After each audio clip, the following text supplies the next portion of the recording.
Alors attention, test son. Ouais, on a reconnu la cornemuse. Non, c'était du pipeau. Bon, Naya, je l'entends pas du tout par contre. Bonjour Naya. Salut John. Salut John. Bon, bah, Oui, tu peux parler dans son micro, ça marche. ok, ça marche. Ok, il faut que je tape dessus. Alors, il faut des incantations. Voilà. Vas-y, toi, tu tapes sur ton micro. Tu fais ton incantation et après, c'est possible. Bon, C'est bah, Ouais. Ouais, on va tu vois, causer. il faut incanter. Faut insister un peu. Bon, alors, Jour. c'est cool de te voir. Ça fait un bout de Eh temps. oui, Donc, de on va, retour. ouais, on va parler de trucs à base de mecs qui font du jeu de... Comment tu dis, rôle? Rôle là. Ouais, de rôle, ouais. Voilà. Oh Et c'est aussi des mecs qui ont des énormes dés. Hein. C'est vrai qu'ils sont juste à côté. Voilà. Pour envoyer un On zbi en à a les des chercher. gros. Voilà, c'est aussi des gens qui ont des poulets. Et là, t'as vu, le poulet a eu un problème. Il a rencontré un alien. Voilà. Bon, alors plus sérieusement, pour dire aux gens qui ne connaissent pas forcément, pourtant on le répète tout le temps, ton lien avec les Geek Ferries, tout simplement, s'il n'y avait pas un mec qui nous avait soutenus au départ, on aurait dit non mais c'est pas possible, ce monde de merde, on va se suicider quelque part et on recommence plus. Plusieurs fois, ça c'est arrivé. Et il y a un mec qui a dit... Et je me souviens. voilà. Et ben voilà, on a une fidélité éternelle à... Alors déjà, on était méga fans, quand même. T'as fait grandir le petit Guel à base de conneries à table. Je te remercie de nous avoir pourri tous ces repas, hein, avec des citations Désolé. de Nalbuck. Pas. Non, t'en veux pas du tout. Et c'était chouette. Et puis, bien ma foi, c'est un chemin qui maintenant existe depuis 6 ans. Voilà, c'était la petite parenthèse John et reconnaissance éternelle des Geek Ferries. Bon, Ça fait 6 ans, ça fait que 6 ans que les Geek Ferries, parce qu'il me semblait que ça faisait genre 10 ans, moi. Non, mais on a commencé en 2010. Ah d'accord. Ouais, mais moi je vous connaissais d'avant. Oui, oui, on avait déjà raconté des conneries ensemble, genre un an avant, je crois, quelque chose comme ça. C'est vrai que c'est le genre de Ouais. choses où on a l'impression qu'en fait ça a toujours existé. Ouais, C'est ça. ouais. En fait, ce qui existe toujours, c'est une convention où tu t'emmerdes, où il n'y a personne, et puis d'un seul coup, tu oses parler à tes voisins, surtout s'ils sont un peu connus, et surtout si tu trouves trop bien ce qu'ils font. Donc en général, tu as envie de dire j'aime trop ce que vous faites, et tu as parfaitement l'air con, donc tu évites de le dire. Et puis tu finis par le dire quand même, et puis tu discutes, et puis après, tu parles de ce que tu fais. Voilà, Puis des années après, tu te Ouais. retrouves à le faire aussi. voilà, c'est ça. Ouais. Ou alors quand c'est moi, je viens sur votre stand et je demande si je peux dormir dans l'arrière-boutique. Ah ouais, c'est vrai, on a eu ça aussi, où tu dormis aussi sur le stand. Ouais, je peux dormir sur le stand. Ah, c'était sympa. Bon alors, si vous avez des questions méchantes, je vous signale que j'ai un phaser. Je n'hésiterai pas à m'en servir. Ça Voilà. marche. Non, mais c'est Carré qui pose des questions. Hein.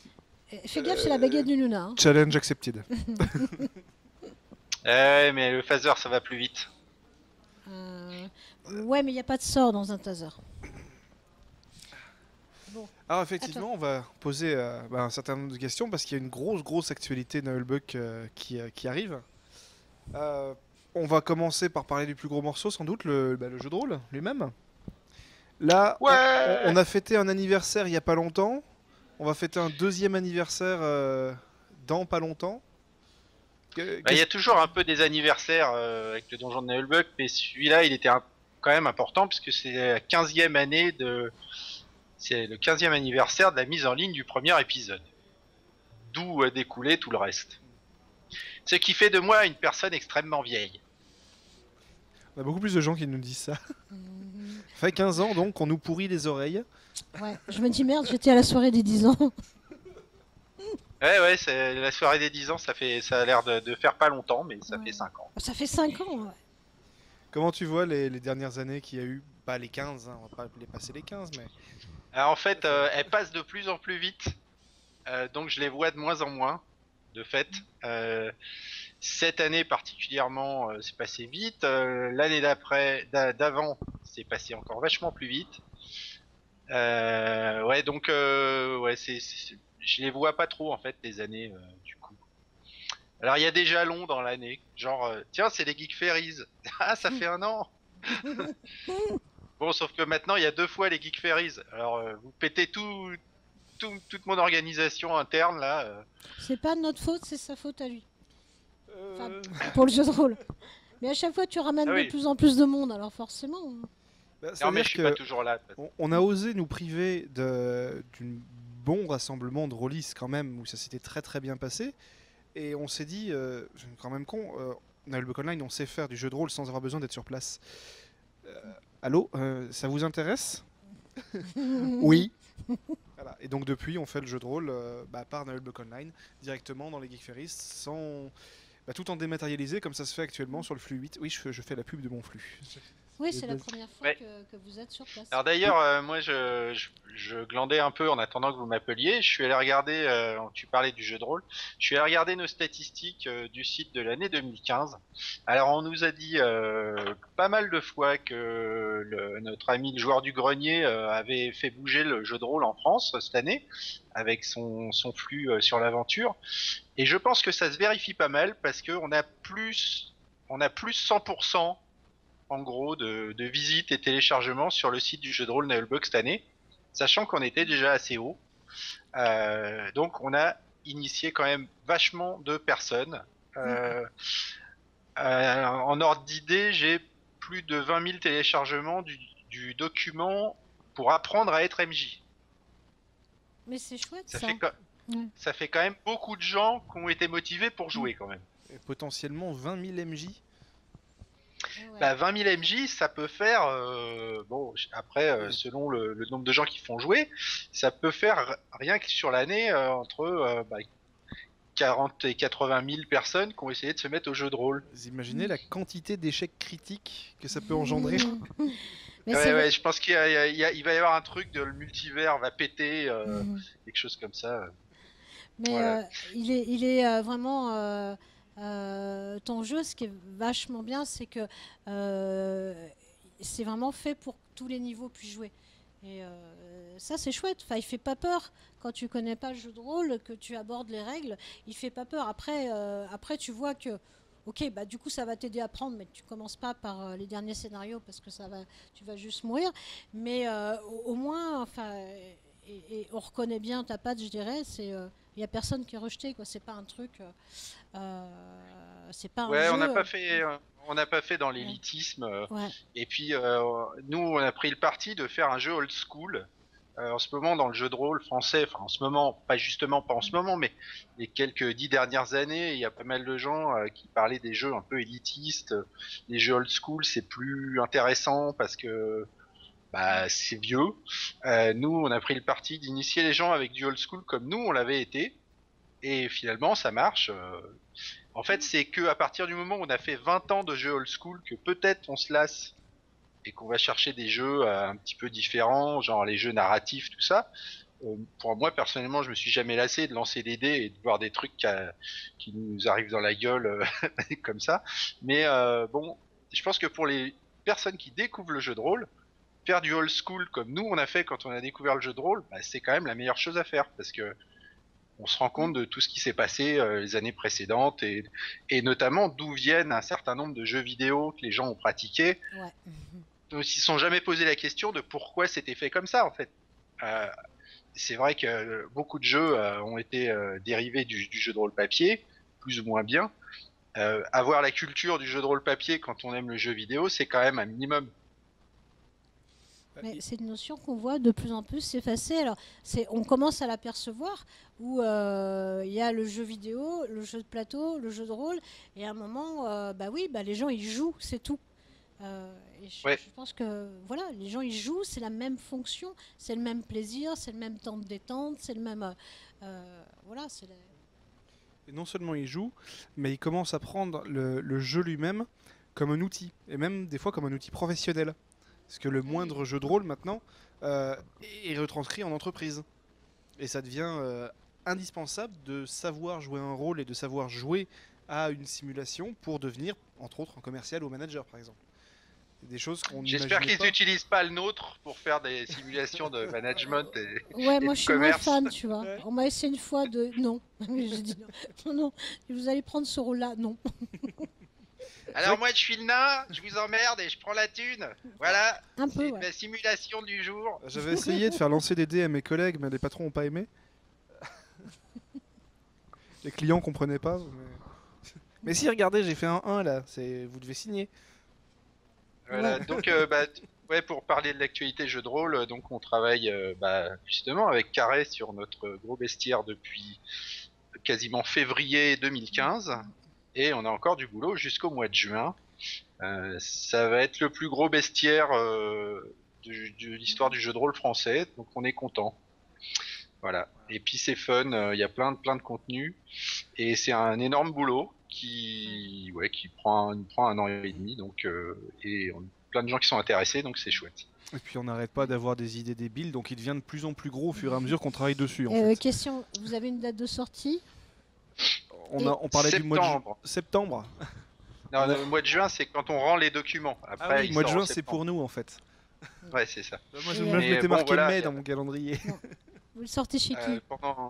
Alors, on est chez le Grimoire. Voilà. Et le Grimoire, ils étaient venus au Guy Ferrez IRL l'an dernier. Donc on les connaît bien aussi. Et, Voilà. Et moi je les connais depuis 98 ou même peut-être 97 parce qu'ils étaient sur le web très tôt. C'est quasiment les premières personnes avec qui j'ai fait des échanges de liens quand j'avais mon site Warhammer en fait. Donc on a un historique qui remonte loin dans le temps. Alors, ici, on n'a pas beaucoup de visuels du grimoire à montrer, mais il y en a plein qui ont été déjà divulgués sur le site du grimoire lui-même. On a des illustrations de Guillaume Albin qui travaille en continu pour nous fournir des monstres issus de notre imagination tordue. Et on a combien? 203 pages finalisées aujourd'hui? Ouais, c'est ça. Ouais. À une vache près. Ouais. Sur à peu près 350. Voilà. Il est peut-être un peu trop Alors, tôt pour les précos là. Alors, les précommandes sont déjà en route par le grimoire. Bon, voilà. Limite, il est même un peu trop tard, puisqu'il y avait eu une série de précommandes premium, entre guillemets, les premières précommandes, qui avaient débloqué un certain nombre de loots épiques supplémentaires. Alors, je ne sais pas si ça reviendra en fonction de la demande, mais les précommandes sont déjà là, elles existent. Sur le site directement du grimoire. Corrige-moi si je dis une bêtise, au bazar de Fang aussi. Ouais. Bon, enfin, on va pas s'étendre trop sur le sujet, mais si les gens veulent des infos, ils vont dans le site du jeu de rôle Nailbuck et il y a tout. Voilà, sachant que bien sûr le jeu continue d'être 100% gratuit, puisque c'est l'idée. Donc ouais, alors tu parlais d'un autre anniversaire, du coup je sais même pas de quel il s'agit. Bah, c'était l'anniversaire des premiers fichiers du jeu de rôle qui étaient sortis. Ah oui, alors là on va atteindre les 7 ans cette année. Voilà. Mais c'est en été je crois, c'était en juin. Oui, donc c'est dans quelques temps. Non, parce que j'essayais de Voilà. faire une transition pour amener une question d'après et de faire ça souple pour que ça passe bien. Ah oui, mais vas-y. Mais il n'y a pas de problème. Qu'est-ce qui... Non mais ça, y a que Michel Drucker qui sait faire ça. Tous nos amis sont là. Non, c'est pas lui. Qu'est-ce qui a fait que, à partir de cette saga MP3, on est allé vers le jeu de rôle directement? Enfin, presque pas aussi directement, alors que finalement la saga venait déjà elle-même du jeu de rôle. Ouais, c'était pas une volonté que j'avais au départ parce que c'est hyper chronophage. Le jeu de rôle gratuit, ça me prend pratiquement la moitié de mon temps depuis 3 ans. En ce moment, un peu plus même. C'est un pote qui s'appelle Thorgrim qui m'a contacté un jour pour me dire il n'y a pas encore, il y a pas assez de gens qui sont initiés au jeu de rôle papier. Peut-être qu'on pourrait utiliser l'univers, la terre de Fang, etc. et ce qu'on a mis en place pour le donjon, pour faire un jeu d'initiation. Donc on a lancé ce petit pack de fichiers après 3 mois de boulot voilà, dans le site, et comme d'habitude, je m'attendais pas à ce que ça intéresse du monde, ce qui est un peu l'histoire du donjon de Naheulbeuk, puis à chaque fois que j'ai fait des trucs, je m'attendais pas à ce que ça intéresse du monde. On a eu beaucoup de retours, beaucoup de gens qui ont commencé à jouer alors que le jeu était... Enfin, on pouvait tout juste jouer en fait, il y avait quasiment pas de contenu. Il n'y avait pas de scénar, il y avait des monstres qui étaient même pas finis d'écrire, etc. Il y avait des sorts qui étaient pas finis d'écrire. Enfin, rien n'était fini. On a eu plein de gens qui ont joué, d'autres qui ont joué d'ailleurs énormément, parce que il y a des gens qui sont arrivés au niveau 20, alors que moi j'avais même pas fini d'écrire jusqu'au niveau 5, quoi. Donc voilà, des étudiants qui jouaient plusieurs fois par semaine, comme des oufs. Voilà, donc c'était pas vraiment un truc que je voulais faire, mais le fait est qu'il avait raison, c'était très très utile. Moi, je partais du fait que les gens qui écoutaient Nailbug, c'était des rôlistes, mais en fait, c'est pas du tout vrai, puisqu'il y en avait plein qui avaient jamais fait de jeu de rôle, qui en avaient même à peine entendu parler. Il y en avait qui étaient trop jeunes pour connaître le jeu de rôle, il y en avait qui connaissaient que le jeu vidéo, il y en avait qui connaissaient la fantasy en général. Donc, c'était pas fait exprès. Maintenant, je sais, comme je vous disais, les statistiques du site sont assez parlantes, hein. Je crois que cette année, on a eu 1000 visites par jour, en moyenne, sur le site de distribution du jeu de rôle. Donc ça fait quand même beaucoup. Et voilà, ça fait des centaines de milliers d'heures de jeu gratos. Et ça, c'est excellent. Et sans compter toute la partie culturelle qui va avec, puisque les gens qui jouent, ils écrivent, il y en a qui écrivent des comptes rendus, il y en a... Moi, c'est un peu ce qui m'intéresse dans le jeu de rôle, c'est la partie littéraire à double sens. C'est-à-dire qu'on n'est pas juste on n'est pas juste en train de jouer. Dans le jeu de rôle, on rajoute toujours des choses. Il y a des gens qui créent des métiers que j'ai pas créés, il y a des gens qui m'envoient des tas de contenus en plus que je mets pas dans le site parce que j'ai pas le temps.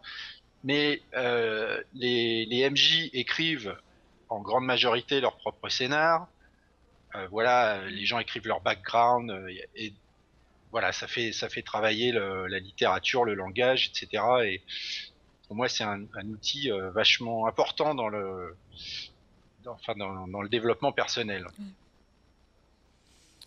Moi, j'aurais tendance à dire quand même, avec l'habitude, quand tu as lancé le jeu de rôle, quand tu commences à dire j'ai fait un truc tout pourri qui m'a fait marrer, et peut-être ça va faire marrer les gens, je sais pas si ça va les intéresser, tu devrais quand même avoir l'habitude de dire tiens, ça veut dire que j'ai trouvé un truc, quoi.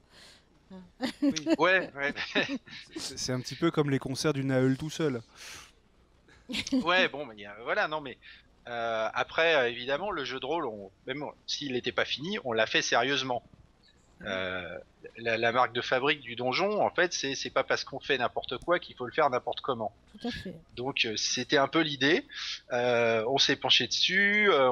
Voilà, il y a des tas de choses. La base du jeu, vraiment, la toute base, c'est le premier jeu de rôle auquel j'ai joué, moi, qui s'appelle L'œil noir, qui est un jeu de rôle allemand sans humour.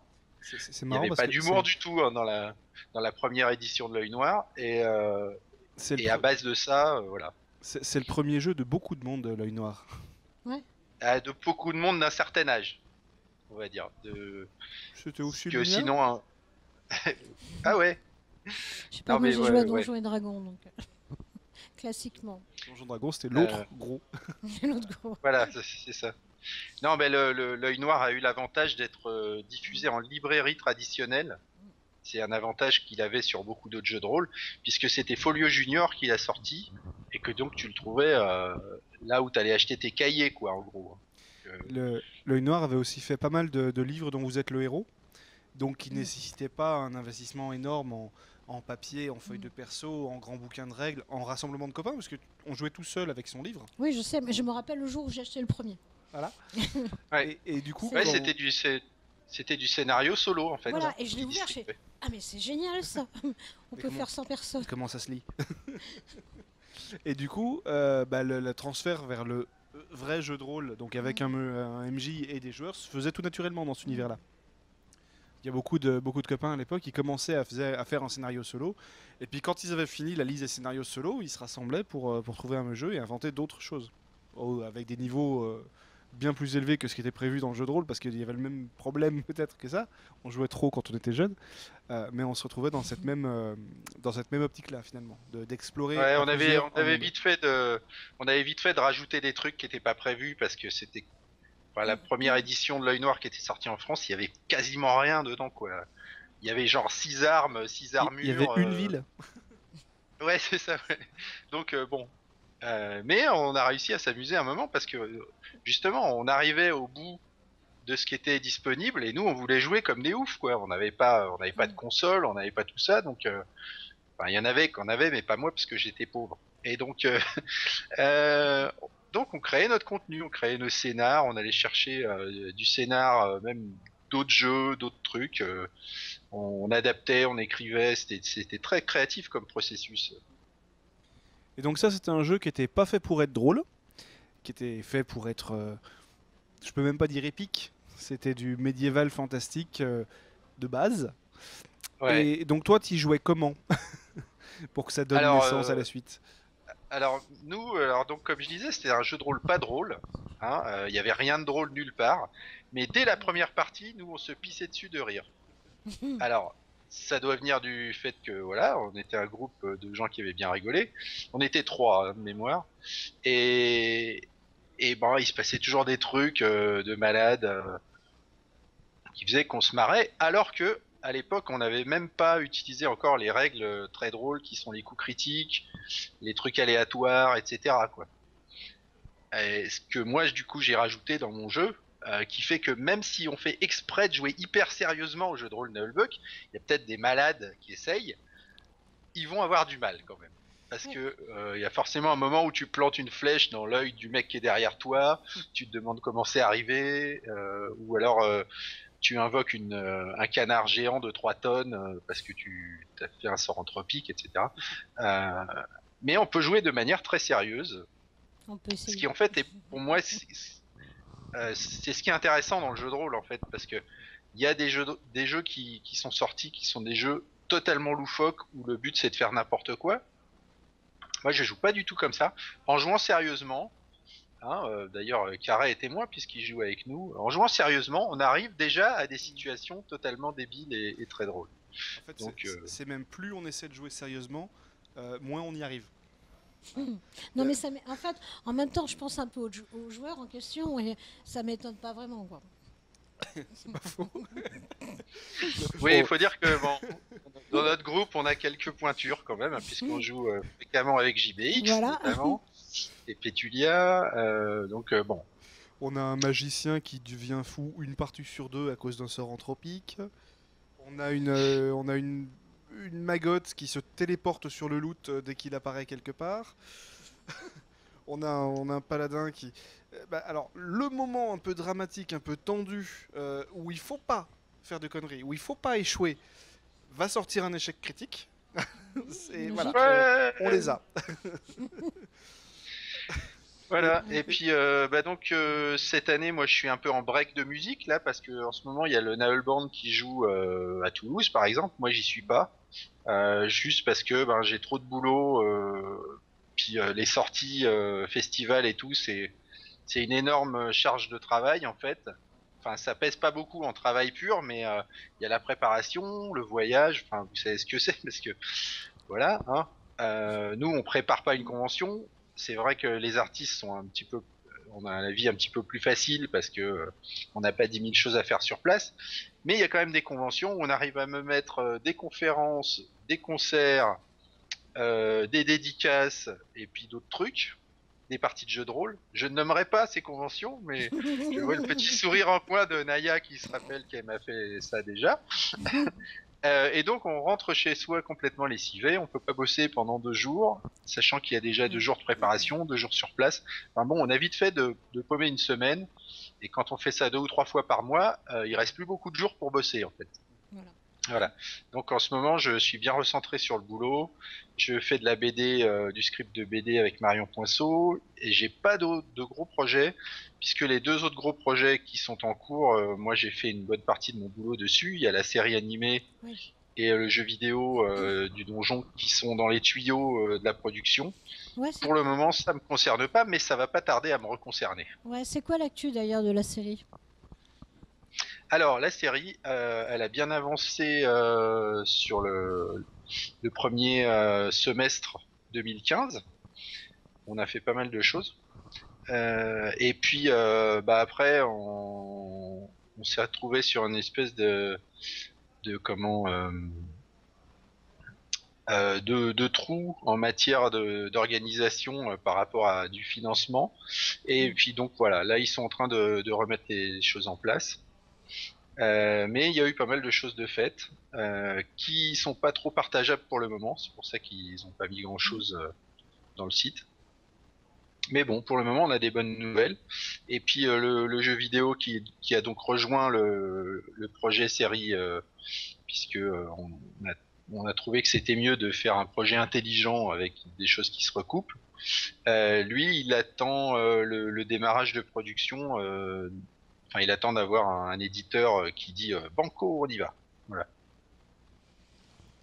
Ça, Ok. c'est les gros projets. Ça fait une sacrée actualité Ouais, quand même. euh, Entre Le Bestiaire, qui est un vrai livre édité solide pour le jeu de rôle, entre la série animée, le jeu vidéo, les BD. On en est au tome 17 qui est sorti. On est en train de faire le 18 là. Voilà. Ouais, sachant qu'en fait, les trucs qui se voient le plus, c'est pas ceux où j'ai le plus de travail. Parce qu'en fait, actuellement, bah, comme tu sais, c'est vraiment le jeu de rôle gratuit. J'ai quasiment passé toute mon année 2015. J'ai passé 2 mois à faire l'extension Confins du Givre. J'ai passé quasiment un mois à faire les nouvelles, la grande carte avec les nouvelles régions. Et à chaque fois que je fais un truc, ça me prend au minimum 3-4 jours complets. C'est vraiment beaucoup de taf. Et quand je me dis que j'ai fait assez, que les gens ont de quoi jouer, bah je refais un petit épisode audio, de la musique. En septembre, donc j'avais invité le Mago de Mago Yonde. On s'est fait un petit épisode ensemble où il a joué un patron de taverne et dans la foulée, on s'est enregistré un petit morceau. Donc ça nous a fait plaisir de partager ça.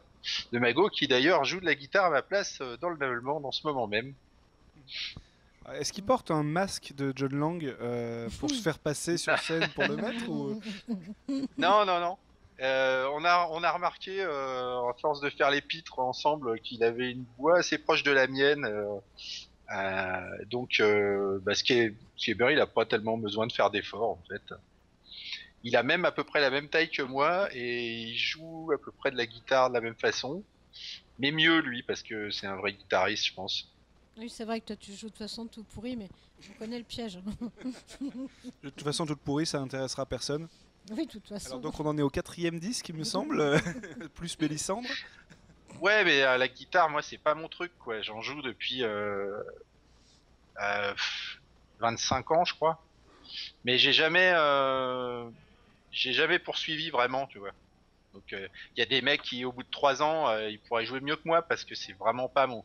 Alors si dans le thrash metal je me défends quand même, mais tout ce qui est guitare acoustique etc. Moi j'ai utilisé ça pour faire du folk et vraiment je me suis pas forcé quoi. J'ai jamais vraiment appris la guitare. Je sais l'enregistrer, je sais jouer ce que je joue, mais franchement la plupart des gens qui jouent de la guitare ils jouent mieux que moi, hein. Bon après moi je suis multi-instrumentiste donc c'est plutôt mon Voilà. mon cheval de bataille en fait. Puis- Pourtant, c'est la guitare que tu as amené en premier dans le Nail Band, dans les chansons, où c'était d'abord des chansons à texte où tu t'accompagnais à la guitare, et ensuite c'est devenu des Ouais, morceaux musicaux avec plein de pistes, plein d'instruments, des chœurs. ouais, ouais, mais en fait, au début, je me suis dit, j'écris une chanson où j'ai juste besoin de la guitare et je chante. Donc en fait, c'est pour ça. Parce que chanter en jouant de la flûte, par exemple, c'est chiant. Je sais pas si vous avez déjà essayé, mais c'est chiant. Mais par les Mais oreilles, ça ouais, marche pas bien. Quoi.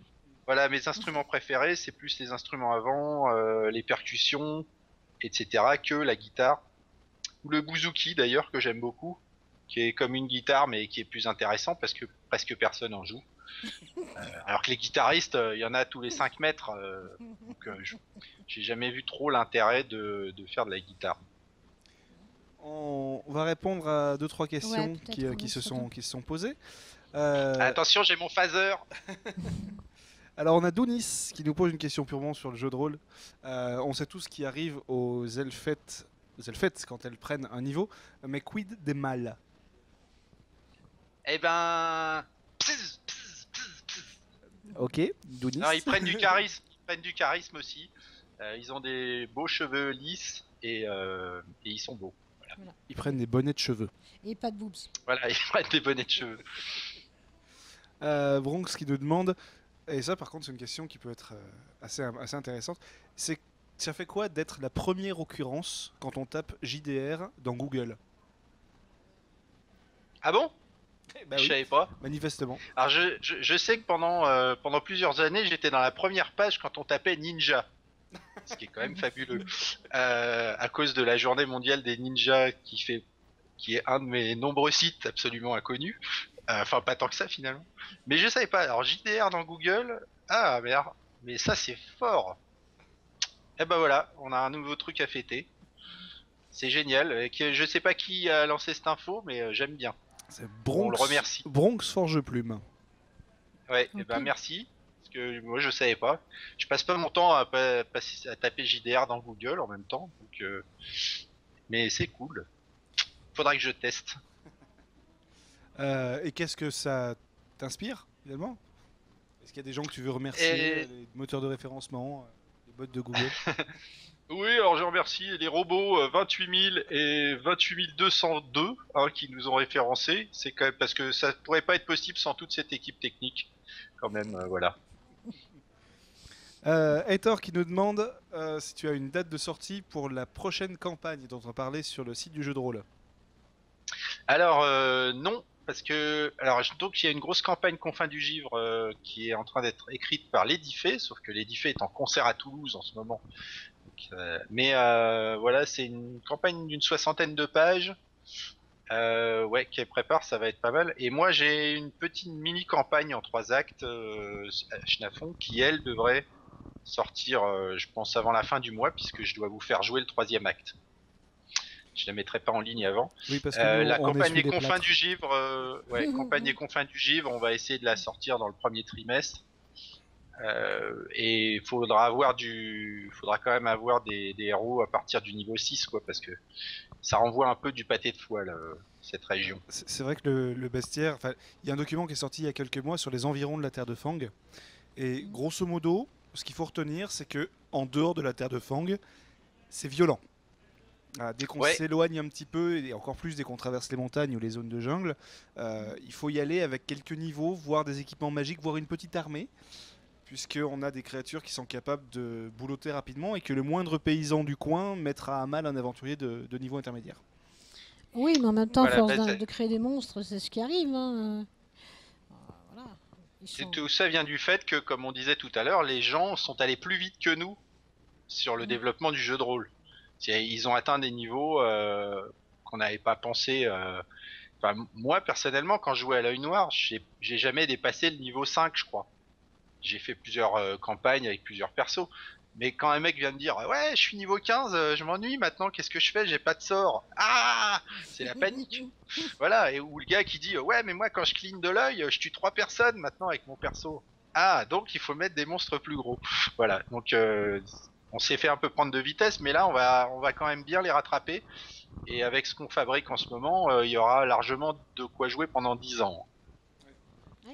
Il y a 350 monstres uniques qui ont tous des variations de puissance différentes et de gameplay différents. Donc avant d'épuiser le bestiaire... Ouais. Non, pardon, c'est pas 350. Mais il y en a bien plus que ça. Il y a 350 pages et on a entre 1 et 4 monstres par page. Donc on va dire entre 7 et 800 rencontres. Oui, avec les uniques. variations. Enfin, non, les variations c'est en plus. Bon, t'inquiète pas, chez moi dans ma tête c'est déjà classé en énorme. Voilà. Ouais, Naya elle est fatiguée là. On va pas lui faire des chiffres. Oui, mais ça c'est normal. Non, mais pendant que je vous laissais compter les monstres, moi au bout d'un certain temps, j'ai dit de toute façon ça fait beaucoup. Ça fait vachement beaucoup les mecs. Et comme les barbares, quand les barbares comptent, ils font 1, 2 et beaucoup.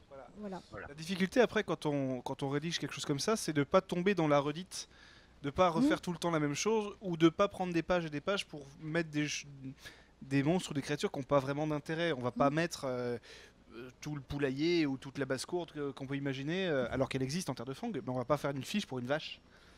Par contre, on peut faire une fiche pour un auroch des plaines denteuses, qui a un gameplay particulier, qui a un comportement particulier, et là ça va être différent. On va aussi essayer de pas... Ah ouais, tiens, ce monstre-là, je le connais, je l'ai vu à tel endroit. Alors à petite dose, ça peut être sympa, ça fait de la référence.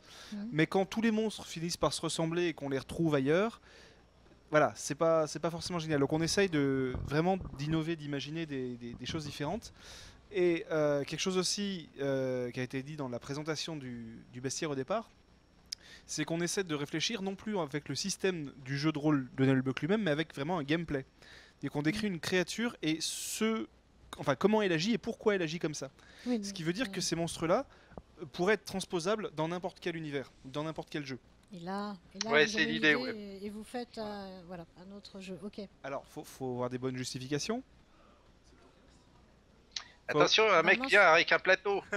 C'est un Ouais. panier repas. Non, mais c'est fou. Un panier repas, non! Non, mais on vient de commencer. Elle vient de nous amener un plateau. Il y a marqué 15 dessus. Mais ça va pas du tout. On a le Blue Chicken qui nous demande s'il y aura bientôt un dictionnaire girafe-toucan. Alors, girafe toucan, je me suis pas penché sur la question. Ah bah lui, il mériterait un coup de phaser. Alors, là on a une autre question qui est sérieuse. Les règles du jeu Nullbuck sont dispo sur le site officiel, elles sont gratuites. Est-ce que t'as jamais pensé à les sortir en version reliée? Non. Merci. Non, parce que il y a... Bah, déjà parce que on a dit que c'était un jeu gratuit, c'est pas pour changer d'avis. Il faut que les gens puissent jouer vraiment gratuitement. Là, on sort le bestiaire. C'est un bouquin papier parce que on peut pas le faire autrement. Sinon, les gens ils auront jamais tout ce contenu rassemblé de manière aussi propre que dans le bestiaire qu'on est en train de faire. Mais les règles du jeu, en plus, quand on a fait ça en se creusant un peu la tête. Mais comme je disais, il y a des morceaux de règles qui viennent d'autres jeux, etc. Tu vois, il y a la base du jeu l'œil noir, etc. On va pas s'amuser à vendre un truc où il y a des idées d'autres jeux dedans. Moi, ça me semble aberrant. Alors la version reliée des règles, on va la filer gratuitement avec les gens qui achètent notre bestiaire. C'est ce qui est prévu. Dans un petit format de 36 pages, je crois. Mais voilà, je veux pas sortir un bouquin de jeu de rôle avec les règles du jeu, alors que elles font, bah ouais, je crois il y a 24 pages sur le jeu de base et puis 12 pages pour la magie, un truc comme ça, donc ça a pas d'intérêt, quoi. Ou alors faut écrire très gros. Donc c'est un livre où on aura 3-4 mots par page. Mais ça, je connais, je sais faire. Si tu veux, je te sais montre. Ouais, et puis le principe des règles de jeu de rôle, bon, il y a des gens qui aiment bien sortir un jeu de rôle et puis après ils réfléchissent, ils se disent ah mais si on le changeait et hop ils sortent une nouvelle édition et les gens sont obligés de le racheter. Bon alors nous si on fait ça, bah les gens ils retéléchargent. Voilà, ça change. C'est voilà, c'est l'idée, quoi. On nous pose la question des prochains grimoires. Ah, mais il y a que des rôlistes en fait là qui nous suivent. Il y a beaucoup de rôlistes, mais il y a deux questions qui arrivent qui traitent pas directement du jeu de rôle.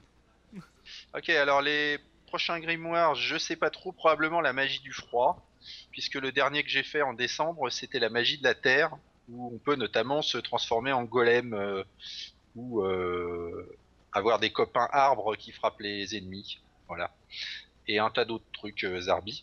Je me base pas mal sur le questionnaire en ligne qu'on avait lancé l'année dernière en janvier, des genres de référendum de qui veut quoi dans les gens qui viennent sur le site. On avait eu à peu près 2000 réponses en 3 semaines, je crois. Donc là-dessus, je m'étais basé. Voilà, on sait que on a une bonne visibilité en fait de ce que les gens veulent, parce que sinon on les rencontre jamais nous nos joueurs.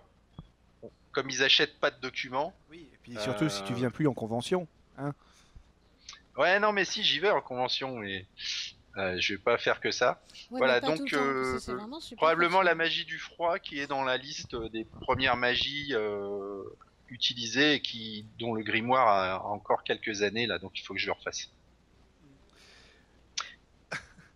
J'avais vu passer une autre question. Alors, on va sortir un peu de la question des questions jeux de rôle. Quoique, il y a des gens qui demandent s'il y aura des dictionnaires, des vrais dictionnaires de langage, Nullbuck, des orques, des gobelins et des ogres. Pardon. Ça, non, c'est un truc de release, ça, tu triches. Ah, c'est quelqu'un qui veut pouvoir écouter les MP3 dans la version originale sans sous-titres. Ouais. Non. Non, non. On a quelqu'un. Ça mérite aussi un coup de phaser. Voilà, on a une personne qui demande quand sortent les potions au choripin. Alors son idée c'est Note Grégorif. Ouais, c'est ça. Hein. Je te retrouverai. Je sais où tu habites. D'accord. Tac, je l'avais vu il y a pas longtemps. Où il est, On va pas mettre des private jokes dans les conférences en ligne maintenant. Qu'est-ce que ça va devenir tout ça? Ah, il y a une question sérieuse. Tu penses quoi des contributions sur JDR? On en avait parlé tout à l'heure, des gens qui créent leur propre contenu. Toutes ne se retrouvent pas sur le site. Beaucoup sont utilisés dans les forums et les communautés. Qu'est-ce que toi, en tant qu'auteur, tu penses des auteurs parallèles? Alors, moi j'aime beaucoup, surtout les gens qui font ça juste pour eux. C'est vrai que moi on m'envoie pas mal de trucs. Si je mettais tout en ligne, le site serait un bordel monstrueux. Et puis surtout, on voit bien qu'il y a des gens qui font un contenu juste pour un copain. Genre machin veut jouer je sais pas, un homme lézard qui crache des flammes et qui vole. Donc on lui fait un personnage comme ça. Moi j'ai pas tellement envie de diffuser non plus n'importe quoi comme personnage à jouer. Et il y a aussi beaucoup de trucs qui sont des réutilisations ou des légères modifications d'un truc existant. Je vais pas non plus mettre ça en ligne. Le scénar, ça c'est très bien. Malheureusement, faut trier avec les gens qui écrivent on va dire un français un petit peu difficile à lire. Donc je peux pas non plus tout mettre en ligne. Mais ça le faire son propre scénar, ça me paraît être la base du jeu de rôle. Donc je suis très content que les gens le fassent. Certains m'en envoient, mais là c'est pareil, j'en mets pas beaucoup en ligne. Quant au reste, ça dépend. Ça c'est la bonne réponse. Ça dépend parce qu'il y a vraiment de tout. Il y a des trucs super et puis des trucs qui me semblent avoir aucun intérêt. Mais j'encourage beaucoup la création personnelle puisque c'est comme ça que on fait vivre le jeu de rôle en fait. Des gens t'envoient des histoires comme des fanfictions ou carrément des chansons? Oui, oui. Alors il y a des gens qui font tout en même temps, c'est-à-dire qu'ils font une fanfiction avec un rapport de partie et qu'ils en font une chanson. C'est arrivé. Voilà. Et sous la plupart de ces rapports de mission, etc., alors qui là encore sont écrits de diverses manières, puisque il y a des gens dont c'est pas forcément le truc, la littérature, et d'autres qui sont très très bons. Tout ça c'est disponible dans le site du jeu de rôle. Il y a une rubrique, comment elle s'appelle d'ailleurs? Contribution? Non, témoignage. Voilà.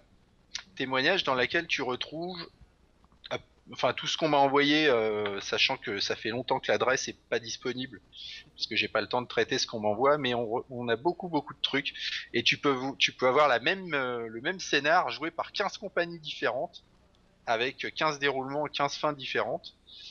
Bon, tout lire, à mon avis, ça donnerait mal à la tête, mais il y a beaucoup de choses sympas, et il y a notamment des fanfictions. Il y en a une qui fait près de 75 pages, je crois, sur une suite de scénars que le MJ a utilisé pour faire lui-même une campagne avec, en fait. Et est-ce qu'il y a des fanfictions yaoi? Non, ça c'était ça je l'ai vu en Règle 34. Oui, Alors oui, alors il y en a eu mais pas dans le site du jeu de rôle. C'est Il y en mieux. a eu notamment, il y a un fanzine, je sais pas s'il existe encore, mais je les ai croisés, qui s'appelait Sorbet Citron, qui était un fanzine yaoi et qui traînait sur les conventions de manga, qui avait fait un numéro spécial Navelbuck. Et j'avais fait une interview avec eux, c'était fandard. Ok. Donc personne n'est à l'abri des fanfictions de cul. Personne n'est à l'abri. Des fois, les fanfictions de cul se transforment en objets cinématographiques parfaitement identifiés. Je vois pas de quoi tu veux parler. Moi non plus. Ah oui, oui. On est d'accord. Non mais ça c'est cette nuit à partir de 21h. Non, mais en fait, on n'en parlera surtout pas de ça. Non, on reçoit. Non, parce que sinon on a une cravate rouge qui va exploser là-bas. Mais ceci dit, on reçoit une fanfiqueuse sur Harry Potter, en l'occurrence la compagne de Sébastien Rassia, Sean Geek, donc Sébastien Rassia, joueur du grenier, et qui elle est fanfiqueuse depuis des années sur le ciel d'Harry Potter et ça marche plutôt bien pour elle. On dit fanfiqueuse? Ouais, on dit fanfiqueuse. Ouais. Sans que ce soit nécessairement règle 34. Ouais. Ouais, parce que là, t'es au-delà, là. T'es au-delà du grand n'importe quoi. Je suis en métal. Non, mais quand là, tu ris. Sinon, tu ris tout le temps, quoi. Voilà. Il faut.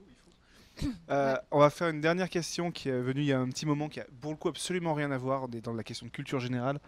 Est-ce que tu as vu et qu'est-ce que tu as pensé du dernier Star Wars? Je l'ai pas vu et donc j'en ai rien pensé. Merci. Voilà. Je suis pas super pressé de voir les films parce que j'attends en général. Ouais, sage décision.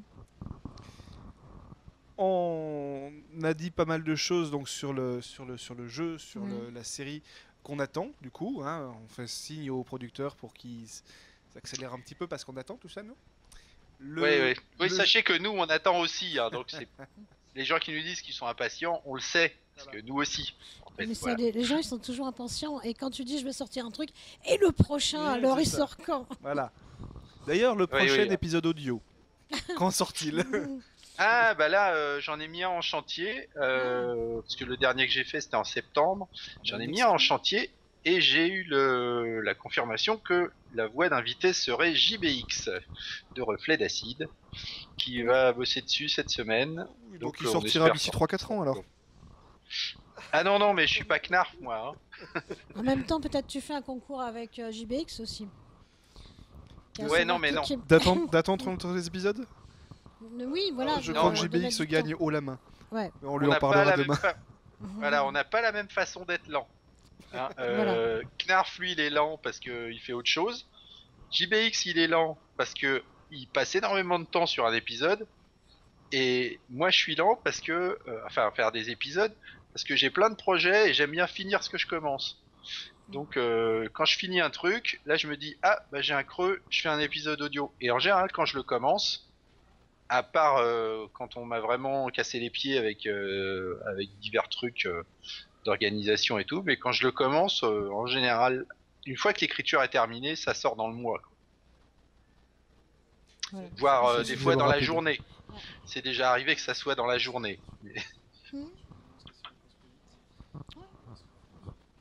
Oui, on arrive sur la fin. Normalement, on va voir quelqu'un. Bah tiens, il y a des gens qui arrivent pour nous virer. On Bah, a un c'est- panier repas qui nous agresse.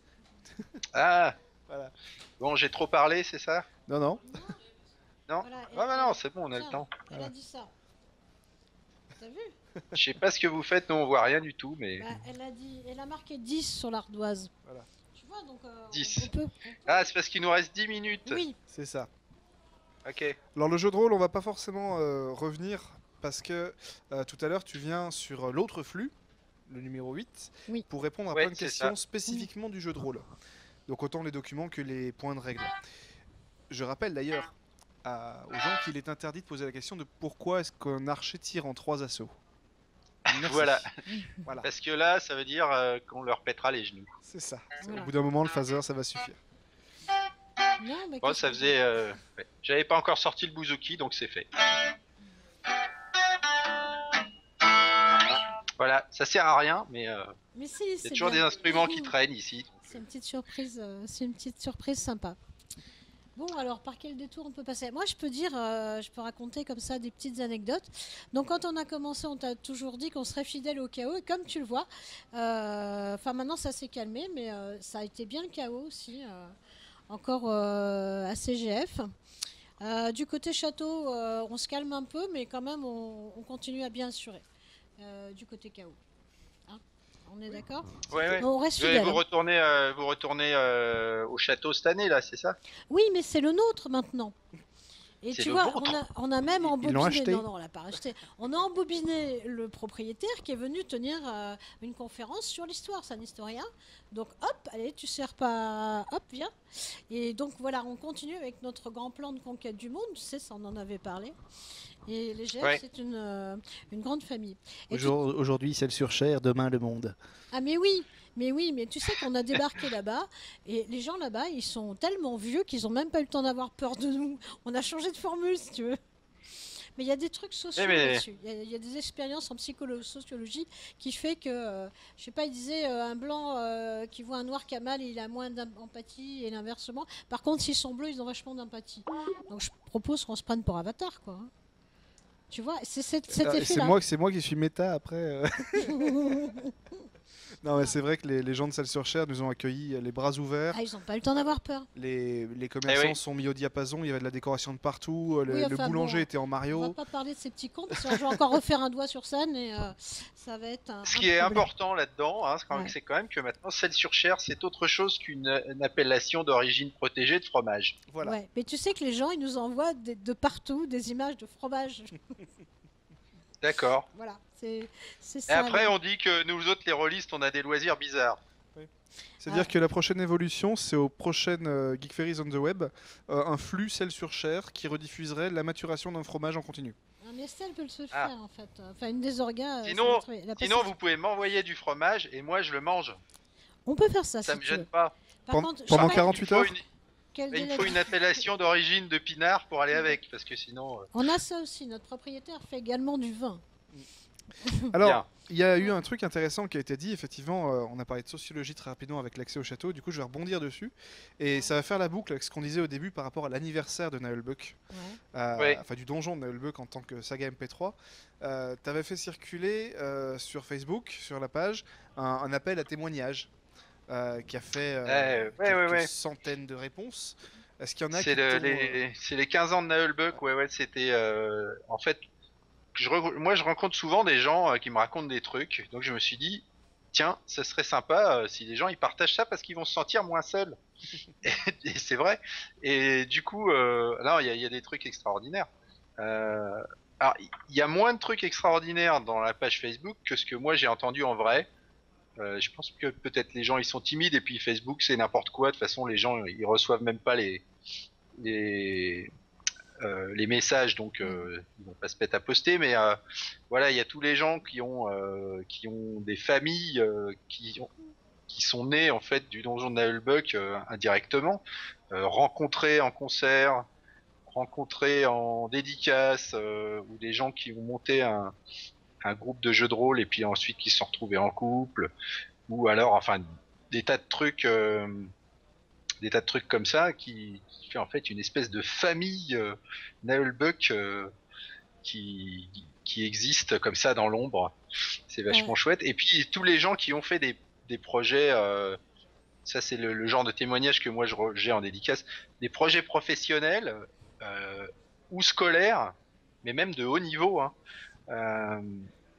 Une nana qui était venue à Lyon, notamment en dédicace, qui avait fait un sujet bac philo, je sais plus quoi, sur Naheulbeuk et la Seconde Guerre mondiale. Et qui avait eu une note de fou, genre 19, quoi. Sur 20. Donc elle était hyper contente, son sujet avait l'air extrêmement bien fait. Alors moi j'ai aucune idée de ce qu'elle a pu mettre dedans, mais toujours est-il que c'est quand même une grosse décision, quoi. Voilà. Écoute, tu sais, moi je te l'ai déjà dit, nous c'est vraiment les Geek Fairies. Il y a un certain nombre de jalons importants, mais il est clair que entre nous, donc bon, plus personne n'ignore, je crois qu'on est une famille au départ, et puis après on a tous les copains qui sont venus, mais c'est vraiment autour des grandes déconnades qu'on sait en écoutant le donjon de Naheulbeuk, il y a plein de choses qui sont faites. Et là vraiment je déconne pas, c'est vrai, c'est comme ça que ça s'est passé et c'est vachement important. Tout à l'heure, je discutais avec Corben notamment et on parlait des blogs voilà, qui ont démarré justement au début des années 2000. Et dans ma tête, je me disais, ils disaient ouais, mais à ce moment-là, il n'y avait pas trop grand-chose, on faisait des trucs. Et moi, je pensais, mais à ce moment-là, avant ce moment-là, il y avait un mec qui était obligé de créer des sites sur plein de trucs, comme tu vas expliquer, parce qu'il n'y avait rien du tout, il n'y avait pas de site. Ouais. Et ça, c'est vachement important aussi. Tu te rends compte, le net, il débarque, et il y a un mec, là, celui-là, qui vient... Tiens, en fait, je viens vous faire chier. Ça, c'était moi. En 95, moi, j'étais sur le web à faire des sites. J'ai commencé. Et effectivement, tous les centres d'intérêt que j'avais, je les ai foutus sur le web. Donc, on avait de la peinture de figurines, du jeu de rôle, on avait le cinéma fantastique, on avait les nanars, on avait l'infographie. Plein de trucs. Il y a des sites que j'ai même enlevés. Pourtant, moi, je jette pas grand-chose, hein. Il y a encore des trucs qui sont en ligne de mon site depuis le début. En 96, j'ai monté le site Horreur sur le web, qui est toujours en ligne, même si je m'en occupe plus depuis plus de 10 ans, mais il y a des tas de documents intéressants dedans parce que je faisais partie d'un club mailing list qui s'appelait le Club Nanar, justement, qui était constitué de pas mal d'écrivains de science-fiction qui sont encore en activité maintenant. Hein. On avait Michel Pagel, on avait Patrick Héris, etc. dedans, qui m'envoyaient des chroniques de cinéma pourris. Et tout ça, c'est encore dans mon site. Et ça, à l'époque, on avait il y avait beaucoup de gens qui avaient des difficultés à se mettre sur le net parce que ils savaient pas comment ça marchait, etc. Et en fait, moi, je servais un petit peu de hub en récupérant du contenu de la part de ces gens qui savaient pas quoi en faire, en fait. Les gens, ils avaient pas de site, mais ils voulaient mettre en ligne quelque chose qu'ils avaient écrit, etc. Donc, moi, j'en avais j'avais plein de places, j'avais plein de rubriques à la noix. Donc, j'ai récupéré des trucs, j'ai des fanfictions déjà qui étaient en ligne de cette époque-là, des gens qui écrivaient des nouvelles, etc. Et c'était marrant parce que à l'époque, il y avait ce qu'on appelait l'échange de liens, un truc qui existe quasiment plus maintenant. Tout le monde s'en fout puisque les moteurs de recherche fonctionnent. Mais on s'est connus, beaucoup de gens que j'ai connus par l'échange de liens, comme François Launay notamment, qui fait Gumi, donc qui fait des dessins humoristiques et très sérieux à la fois sur Lovecraft. Le Vault. Voilà, Unspeakable Vault of Doom. Je l'ai rencontré je crois en 97, quelque chose comme ça. On échangeait des liens. Les gens du Grimoire, je les ai rencontrés un petit peu avant encore sans doute. Et plein de gens comme ça qui à l'époque, voilà, on avait un échange de liens et ça suffisait. Enfin, c'était vraiment la définition de la toile, quoi. Voilà. C'était fun.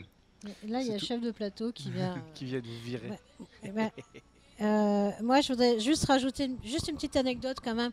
Avec le monde est petit et le monde du jeu de rôle est vachement petit. Quand on est arrivé à Celles-sur-Cher, donc vraiment un bled très très très paumé, bien que vachement joli avec un proprio sympa et rôliste quand même, faut le dire. On a vu un petit monsieur comme ça, un petit monsieur arrivé, enfin pas si petit que ça en fait, un mec, un Anglais de 80 ans, avec la voix de Pollux, tu vois. Avec pas mal d'intonations joyeuses dans la voix, et puis qui nous dit mais moi je connais le jeu de rôle, hein, en fait c'est moi qui ai créé le jeu des cartes et c'est moi qui ai fait venir Donjons et Dragons en France. Voilà. Et je me suis dit, le monde il est vachement petit quand même. Excellent. Voilà, c'est Peter Watts et voilà, c'est un mec bien sympa. Voilà. C'est la classe. Ouais. Ouais. Il a des documents chez lui, je te dis pas. Des versions plus que collector. Bon, bah, voilà. Donc, on va peut-être on va rendre le plateau. Merci d'être venu. Voilà. Donc tout à l'heure, c'est conférence spéciale sur le jeu de rôle, voilà, sur le JDR. Voilà, et là on va laisser les gens parler de choses sérieuses. On va justement parler d'énigmes. D'énigmes ? Oui, donc on est toujours sur le jeu avec sur la piste des cistes et voilà, les jeux d'énigmes un petit peu partout en France. Là aussi, ça date de début d'Internet aussi. En France. Voilà. Merci John d'avoir été avec nous. Merci à vous. J'espère qu'on t'a pas trop fatigué. Oh bah non, non. Ça marche, à plus. Allez.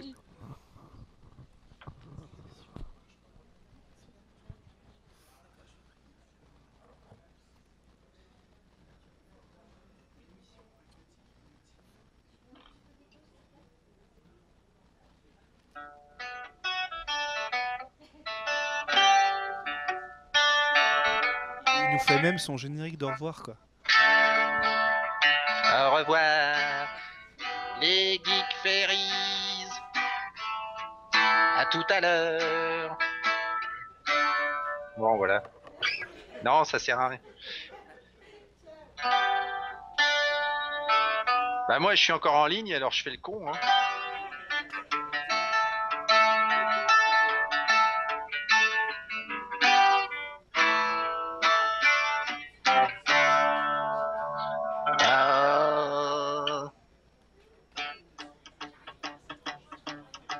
Et oui, c'est la fin de cette interview conférence. On n'a absolument rien appris.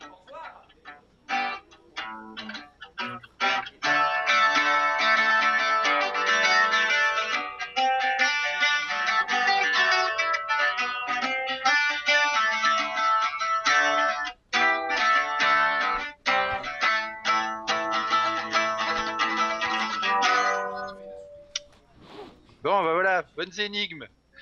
Merci.